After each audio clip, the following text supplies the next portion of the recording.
ketika di instansi yang sama ke Syah Bandar mau minta surat persetujuan kapal masuk gitu kan, saya isi lagi kapal saya gitu kan, diminta lagi Bob dokumen manifest, kan sama. Jadi akar permasalahannya adalah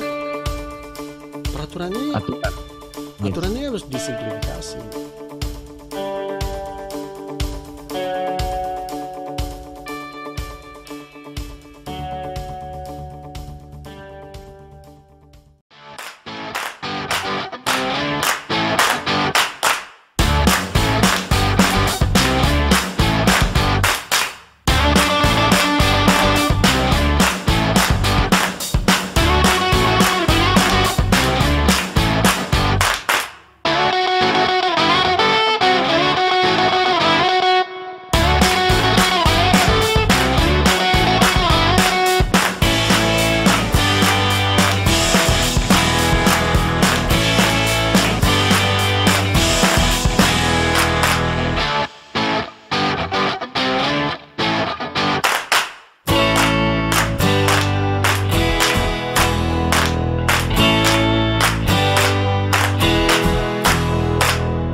Selamat malam, kembali lagi di Logistik TV Channel.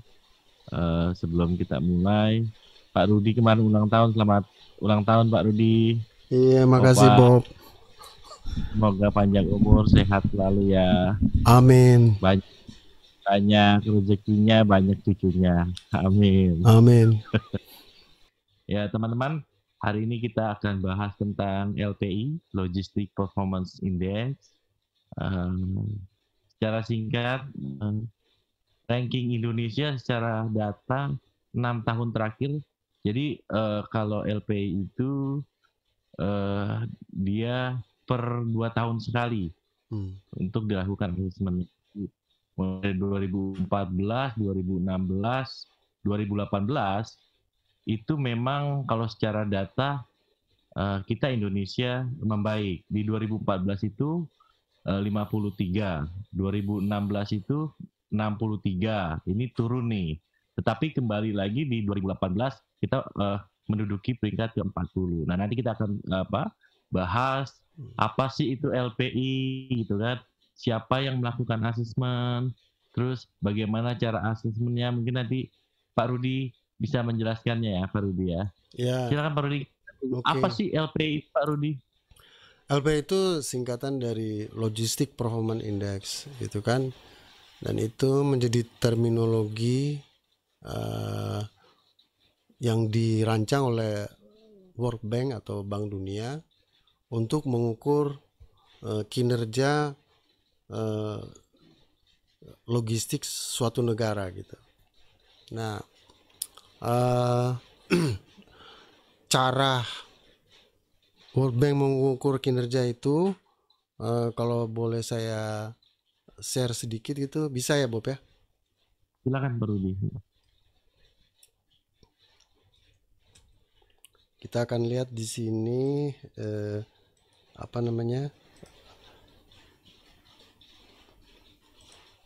kita akan masuk ke halamannya World Bank, di mana di World Bank itu sudah dia sebutkan di situ Bob tentang bagaimana mengukur logistic performance index itu ya.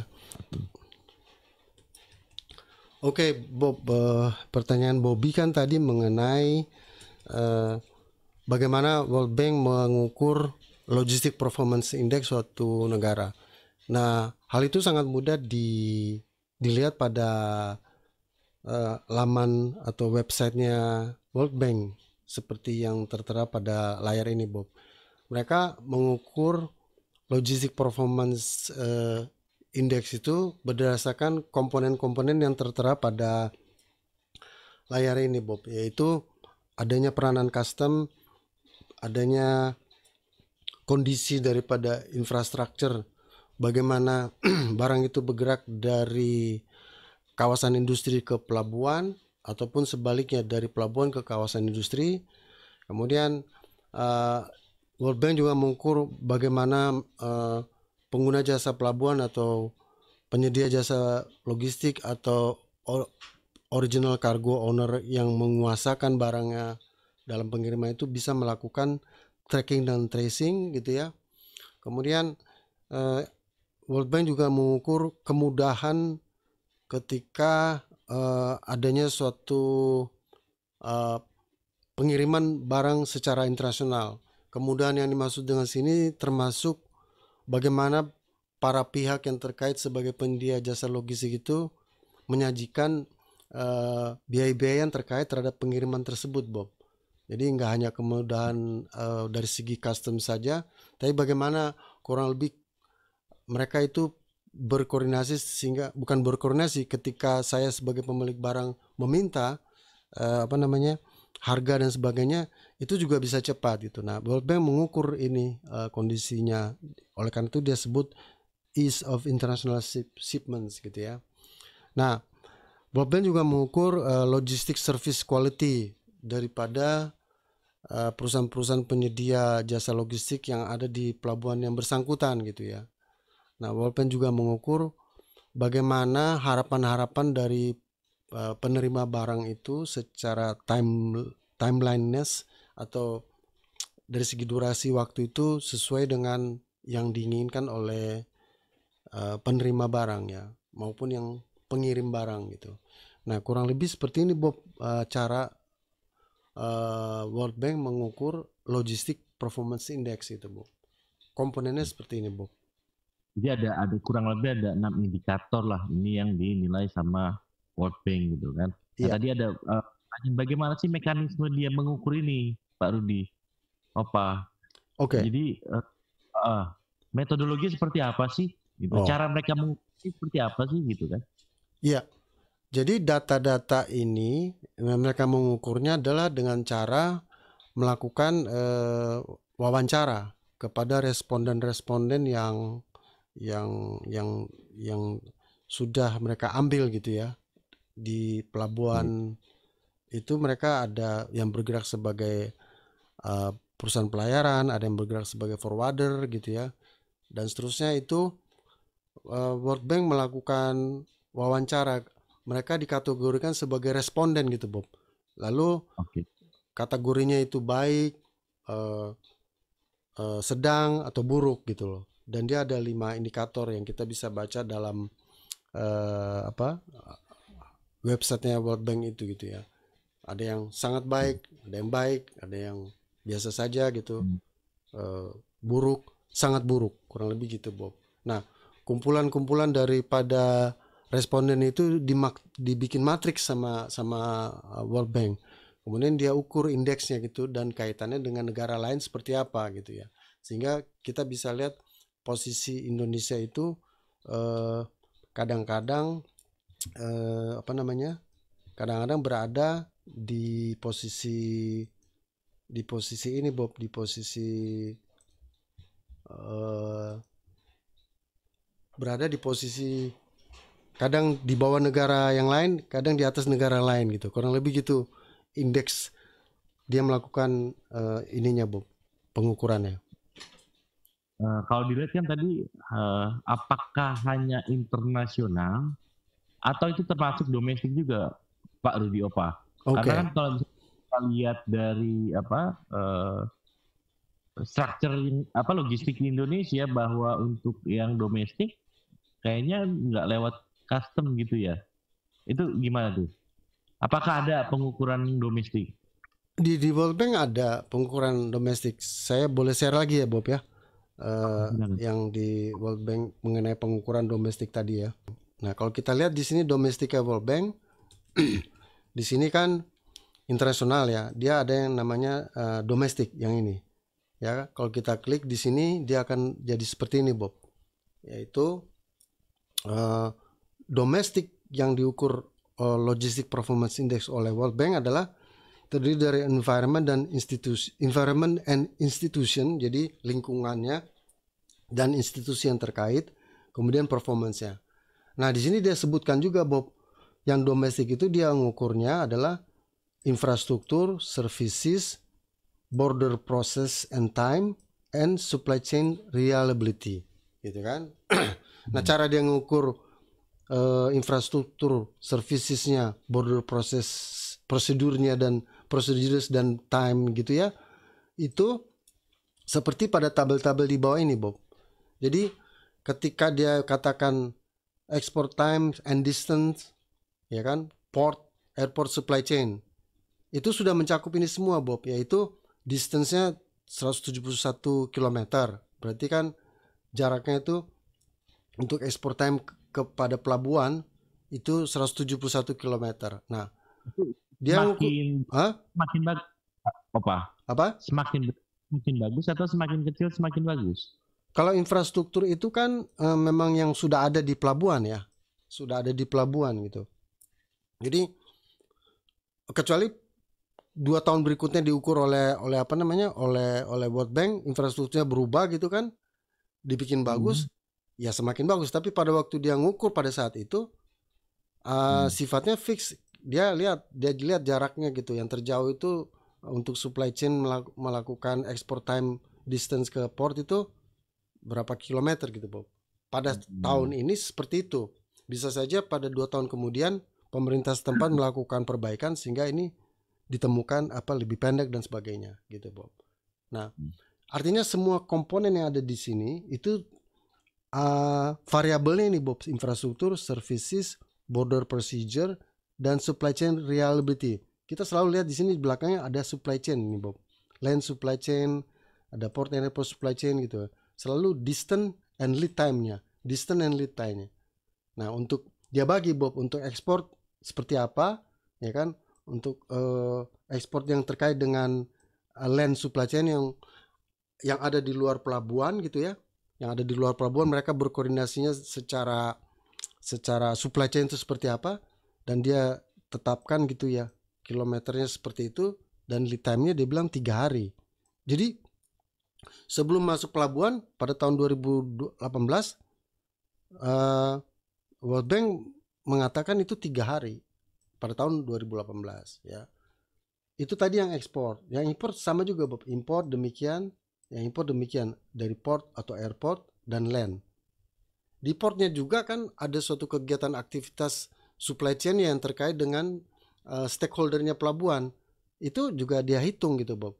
Nah, kemudian ada yang disebut dengan shipment meeting quality criteria gitu kan. Berapa sih agen yang terkait untuk ekspor, agen terkait untuk impor, berapa dokumen gitu yang terkait, berapa dokumen sih yang ada untuk ekspor dan dokumen yang ada untuk impor. Di sini dia bilang ada 3 dan 5 untuk ekspor dan impor. Nah, di sini disebut clearance time without physical inspection. Jadi dalam kepabeanan itu, Bob, ada namanya inspeksi gitu kan. Jadi waktu barang itu turun dari kapal, maka bea cukai melakukan inspeksi gitu loh. Nah, itu dia tanya, World Bank menetapkan setelah dia wawancara untuk Indonesia, clearance time without inspection itu 3 hari, Bob. Ya kan? Nah, clearance time with physical inspection itu 1 hari. Gitu. Nah, physical inspection-nya 7 hari, multiple inspection-nya 8%. Nah, jadi yang domestik menurut World Bank seperti ini, Bob, untuk Indonesia gitu, ya kan? Bahwa di domestik menurut World Bank ada kaitannya dengan bea cukai gitu kan. Makanya dia sebut sini export time dan import time dan clearance time with physical inspection. Nah, kurang lebih seperti itu cara pandangnya World Bank terhadap domestik logistik tadi, Bob. Kurang lebih seperti itu. Nah, saya akan balik ke sini ya. Bentar.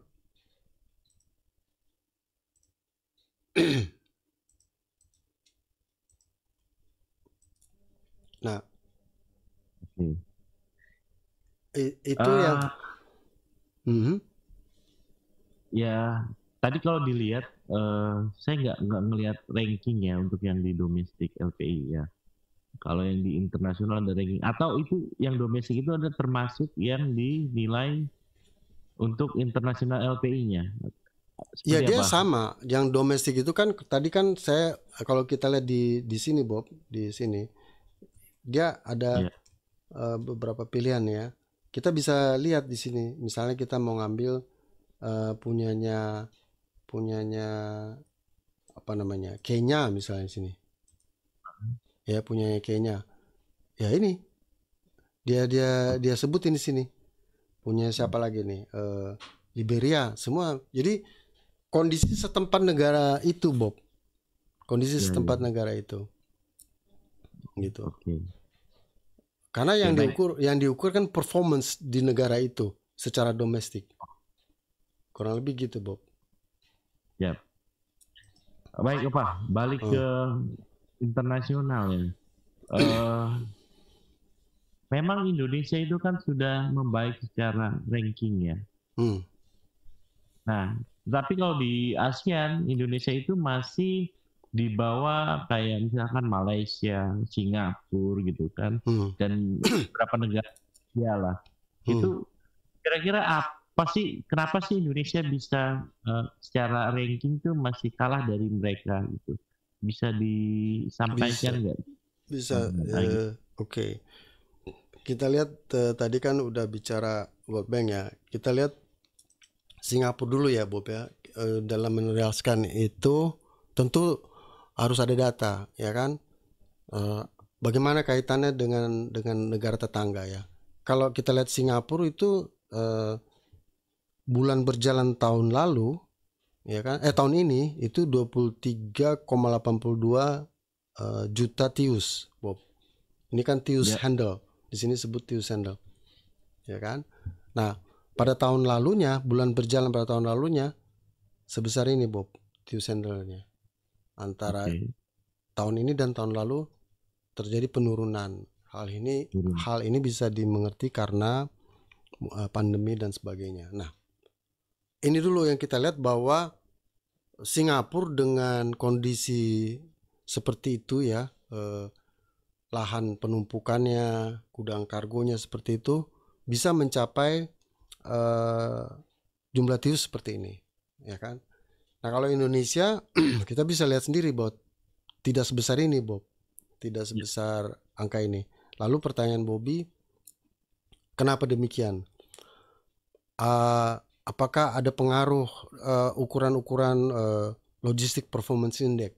Kita kembali lagi di sini Bob, bahwa logistic performance index yang diukur World Bank itu kan tidak lari dari kondisi ini Bob, yaitu ada customnya, infrastrukturnya, tracking and trace-nya, ease of international shipment, ada logistic service quality dan timeless-nya.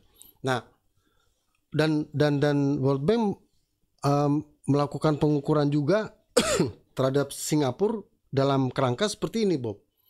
Indonesia diukur dalam kerangka seperti ini, World Bank juga mengukur Singapura seperti ini, ya. Throughput yang tadi jumlahnya hampir 30 juta TEUs gitu ya per tahunnya. Dan di Indonesia mungkin tidak sebesar itu ya, tidak sebesar itu. Indonesia sekitar 6-7 juta TEUs. Tetap tidak ada perubahan World Bank mengukurnya Bob melalui kerangka ini, gitu kan. Nah, didapati bahwa Singapura terbaik walaupun jumlah TEUsnya banyak Bob. Walaupun jumlah TEUsnya banyak, tapi dia yang terbaik gitu loh dalam ukurannya logistic performance indexnya dibandingkan dengan Indonesia gitu loh Bob. Jadi kira-kira hal paling menonjol apa tuh sehingga mereka bisa secara LPI-nya, secara ranking LPI-nya lebih baik dari Indonesia. Kira-kira hal yang menonjol deh dari Singapura.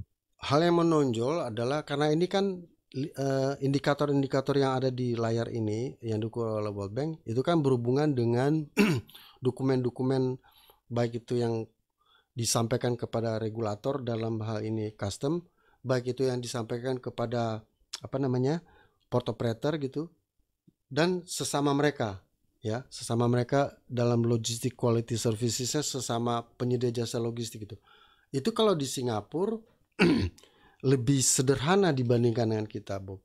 Sehingga pada waktu suatu ukuran yang tadi dikatakan oleh World Bank, complexity ya, ulang lagi ya Bob ya, saya ulang lagi biar bisa jelas di sini internasional. Nih di sini kan di sini dalam quality efficiency custom ya kan Bob, sini efisiensi custom. Nah kalau dia semakin efisiensi customnya, ya semakin baik performance-nya Bob. Dalam kerangka yang tadi diukur World Bank. Bentar, yang ini Bob. Dalam kerangka yang ini. Makin baik kan begitu. Kalau dia complicated, terlalu banyak duplikasi gitu ya, maka indeksnya performance-nya tidak baik gitu Bob. Itu ya, itu tentang dan ini bukan hanya custom Bob, ada border manajemennya. Jadi di Singapura sama, setiap keputusan itu customnya juga tidak punya topoksi, tidak punya kewenangan. Dia berkoordinasi dengan lintas sektoral. Nah kalau ini sudah diukur oleh World Bank dengan kerangka yang tadi Bob, itu kan kalau indeks performance baik ya indeksnya bagus gitu Bob. Nah itu dari segi lintas sektoral coordination. Dari segi infrastruktur, ya Singapura kan kota kecil Bob, ya kan? Tidak luput dari kepadatan pelabuhan, ya kan? Volume bongkar muatnya itu besar gitu Bob, ya kan? Sebagai port ya. Sebagai port besar. Artinya kalau Bobby pernah ke Singapura, lihat kondisi itu kan volumenya begitu besar, hampir 30 juta TEUs ya.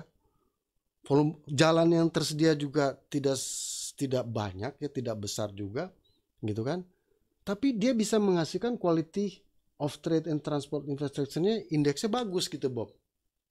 Ya.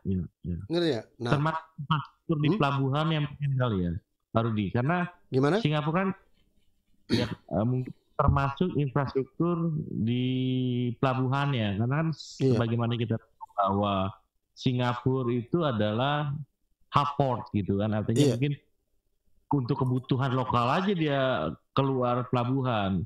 Lainnya peti kemas ya hanya transshipment gitu mungkin kali ya. Itu yang salah satu juga yang diukur sama World Bank. Mungkin kesiapan infrastruktur di pelabuhannya sudah mumpuni gitu ya untuk melakukan sudah mumpuni dalam arti mereka juga tidak luput adanya kepadatan di pelabuhan Bob. Kalau you pernah ke Singapura, itu kan jalannya sama ya kayak kita masuk pelabuhan, dan kotanya kota kecil gitu kan, di panjang gitu ya kan? Ya. Tapi kok bisa menghasilkan indeksnya yang bagus gitu Bob, performance-nya. Artinya kan sebenarnya manajemen truk itu datang ke pelabuhan, ya kan? Tidak datang rame-rame sekaligus, kurang lebih ya. Sehingga terjadi kepadatan. Karena gini, bisa saja sih kita bikin infrastruktur yang bagus gitu Bob ya.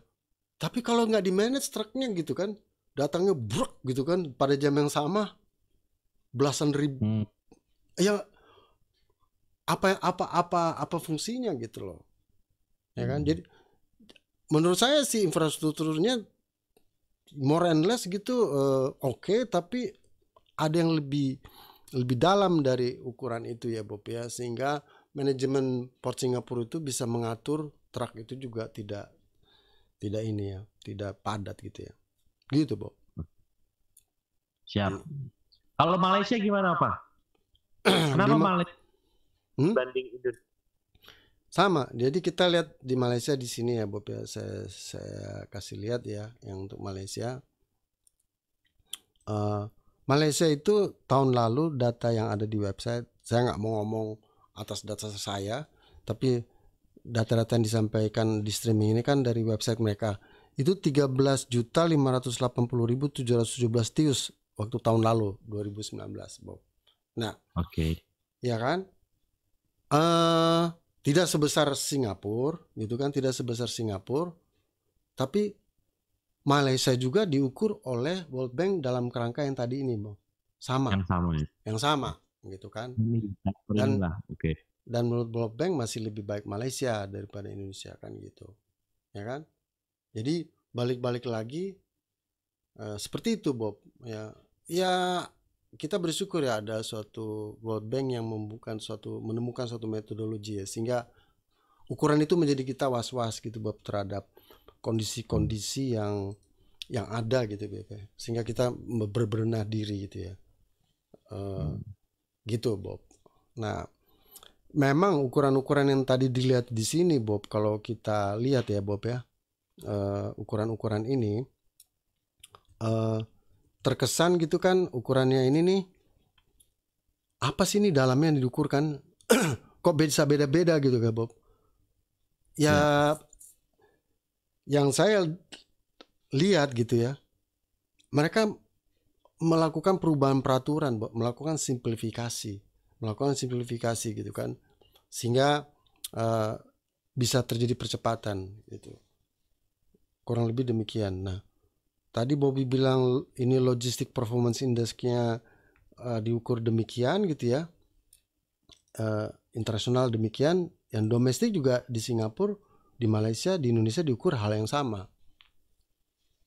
Cuman mungkin kali apakah karena pengertian domestik kita di sini Bob mungkin agak berbeda ya, tapi so far nggak apa-apa karena yang kita lihat ukurannya dulu, ukurannya yang diukur hal yang sama, ada perbedaan nggak dari segi performance logistik gitu ya gitu. Kalau kita kan domestik inter island ya, antar pulau. Gitu Bob. Oke, Opa, terima kasih penjelasan. Ini pertanyaan terakhir sebelum kita closing. Tadi kita tahu bahwa Indonesia masih di bawah Singapura dan Malaysia. Nah, kira-kira apa sih program yang bisa dijadikan prioritas pemerintah untuk meningkatkan LPI? Apakah kita melihat ada yang fokus atau konsen ke sana? Opa?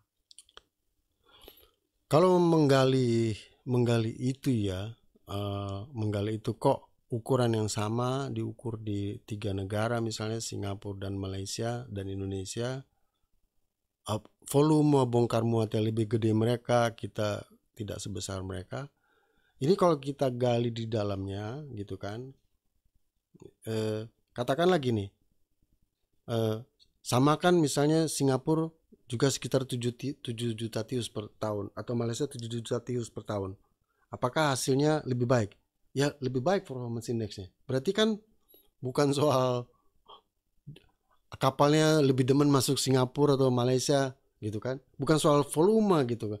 Ada sesuatu di dalam, kalau tubuh ini rusak, ada sesuatu di dalam yang pembuluh-pembuluh darahnya mengandung lemak-lemak sehingga tidak ada kelancaran gitu loh, sehingga pelabuhannya kelihatan sakit gitu Bot. Nah, tadi pertanyaannya adalah program pemerintah kira-kira yang bisa diprioritaskan untuk meningkatkan ranking LPI apa gitu kan? Kalau menurut saya simplifikasi prosedur. Contoh nih Bob, contoh. Nanti Bobby bilang ini saya mengada. Contoh nih Bob, saya yang dikuasakan oleh Bobby untuk ngurus barang di pelabuhan. Lalu Bobby bilang, ini Pak Rudi manifestnya, BL-nya dan packing list-nya semuanya, commercial paper-nya ini semua. Waktu saya mengajukan kedatangan kapal di regulator, dalam hal ini otoritas pelabuhan, di sistemnya minta Bob lampiran manifest, gitu kan? Udah saya lampir, disetujui Bob, saya punya kedatangan. Ketika di instansi yang sama ke Syah Bandar mau minta surat persetujuan kapal masuk gitu kan, saya isi lagi kapal saya gitu kan, diminta lagi Bob dokumen manifest, kan sama. Maksud saya kan instansinya sama kok, dokumennya saya mesti sampaikan lagi gitu loh. Kita masuk lagi, ketika saya ke operator pelabuhan setempat, ini kapal saya sudah disetujui oleh otoritas, udah disetujui oleh Syah Bandar untuk keselamatan dan kelaikannya. Saya mau olah gerak, saya mau bayar nih. Diminta lagi Bob, ini kami mau bongkar, kami perlu tahu Pak isi kapalnya ini apa nih. taunya kan isi kapalnya dari manifest lagi gitu loh, kan gitu, Ya. ya kan. Nah, ketika di instansi yang lain misalnya, ini kan dari kapal dari luar negeri ya, kita masukin ke portal yang namanya National Single Window, diminta lagi Bob manifest yang sama gitu loh. Bayangin ya, apa namanya, dokumen yang sama dimasukin ke berbagai-bagai portal elektronik. Kan itu aja secara mudah, kenapa nggak diselesaikan oleh pemerintah? Gitu loh. Oke. Satu aja kan, satu aja. Kalau di Singapura mana ada seperti itu. Kita beri import declaration gitu kan. Banyak pihak yang terkait, dia tanya, mana nih yang dikuasakan saya? Ya you yang ada urusan sama saya. Declare sekarang. Selesai, Bu. Nggak pakai seperti itu. Nah, ini kan sudah berjalan lama. Jadi kalau bilang prioritasnya pertama, coba perhatikan duplikasi ini gitu loh. Karena si instansi yang bersangkutan tidak mungkin tiba-tiba, oh ini benar ya, lewat streaming ini kita lihat ada duplikasi. Saya mau rubah, mau simplifikasi. Loh, kalau peraturan menterinya belum dicabut, ya instansi ini belum dicabut, terus instansi ini belum dicabut, terus dia mau langsung melakukan gitu, oke, kita abaikan karena udah dapat manifest dari gini, gak usah duplikasi. Mana payung hukumnya? Ini kan harus didudukan dulu. Gitu, Bob. Get the message sih, Pak Rudi. Ini kayaknya kita sudah tahu terhadap permasalahan itu. Kira-kira apa sih penyebabnya sehingga kejadian ini tuh masih terus berlangsung sampai saat ini? Jadi kan dulu kan belum ada sistem, ya kan. Jadi kalau saya pernah ngalamin ketika saya mau declare sesuatu barang import atau ekspor, saya datang ke loket bea cukai, Bob. Saya robek kertas yang ada karbonase, saya isi, Bob, pakai tangan. Lampiran-lampiran diminta di bawahnya saya lampirin gitu loh. Habis itu saya ke instansi yang lain, maka masih kertas kan, saya isi lagi, lampirin lagi. Nah, ketika ini didigitalkan, seharusnya kan nggak ada nih. Ya. Seharusnya kan nggak ada.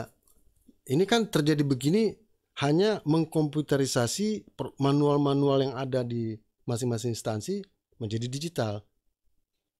Jadinya seperti itu. Jadi kalau ditanya kenapa jadinya seperti itu, ya mereka nggak mungkin merancang suatu sistem aplikasi yang melanggar dari PM-nya. PM-nya bilang begini lampiran, oh kalau gitu bikin begini. Tapi ini Pak manifest, ya harus ada karena PM-nya bilang begitu. Jadi akar permasalahannya adalah peraturan ini, aturan ini harus disimplifikasi. Kira-kira siapa yang bertanggung jawab untuk bisa mengeluarkan tadi misalkan peraturannya? Kalau kita lihat piramida kepemerintahan kita, Bob ya, dulu kita nggak mengenal Menko Maritim, ya kan? Kita nggak mengenal Menko Perekonomian, masing-masing kementerian gitu kan, menteri-menteri nggak ada, menteri koordinasi nggak ada, coordinating ministry itu nggak ada. Nah sekarang kan dalam 2 kali pembaharuan yang sebelumnya ini kan, setelah Orde Baru masuk ke era reformasi, mereka mulai mengerti harus ada coordinating di bawahnya, gitu kan. Nah, cuman mungkin butuh waktu, walaupun sudah ada koordinasi. Artinya gini, ini nggak ngerti di bawah menteri-menteri ini yang berurusan dengan ekonomi, perdagangan, industri gitu kan, keuangan gitu. Di sini pelabuhan, sumber daya alam dan segala macam.